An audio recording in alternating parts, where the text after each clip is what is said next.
Koben kemarin sempat ngobrol sama Onyo kan juga lihat emosional, dia katanya sempat nangis juga. Ibaratnya dia ya membela ayahnya seperti itu. Koben melihatnya seperti apa? Gimana ya? Saya juga sebenarnya shock gitu.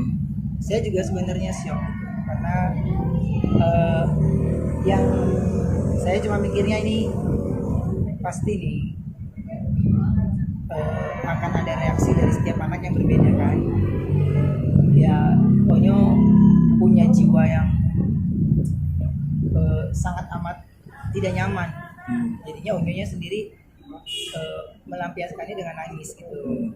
Tapi ya gimana sih, kalau kita udah jadi orang tua masa lu mau ngerengek sama anak kan juga bingung kan gitu. Pada hati kita juga tapi ya udah, saya cuman bilang ini adalah hal yang tidak baik gitu. Jadi kalau ke saya sendiri gitu ada rasa jadi kayak gimana gitu. Ya gimana ya gitu. Jadi buat saya tuh ya karena saya sering bekerja secara live kan di TV, saya tahu bagaimana mengkontrol itu semua gitu. Tapi nggak ngerti, buat saya juga bingung gitu ya. Sementara kita juga dengernya kaget ya, terus reaksinya kaget, terus Onyonya sedih gitu jadinya marah. Makanya yang saya lakukan pasti kalian sama kayak saya juga, yang dilakukan sama kalian pasti yang ditolong anak dulu ya. Kita mantar dulu deh, kata kita perut lapar juga bilang dulu, anak dulu deh yang kita tolongin gitu. Jadinya saya harus bisa membuat ya semuanya baik-baik saja.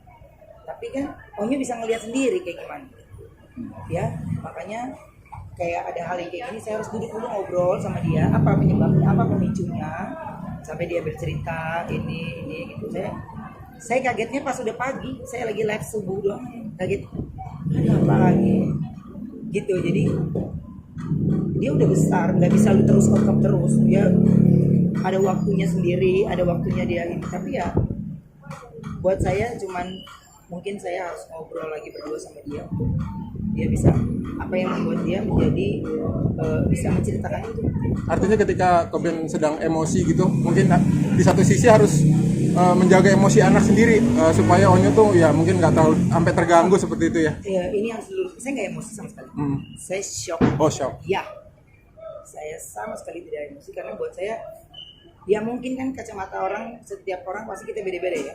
Ya memang mungkin di mata sebagian orang kita cocok begitu, kita pantas begini. Jadi saya bukan tugas saya untuk mengubah pola pikir orang, tapi yang saya pikirkan adalah ya ada Onyonya nih yang lagi menerima itu kurang bagus gitu. Jadi yang udah deh, dikata kita lagi berdarah-darah juga kita obatinnya anak dulu deh gitu.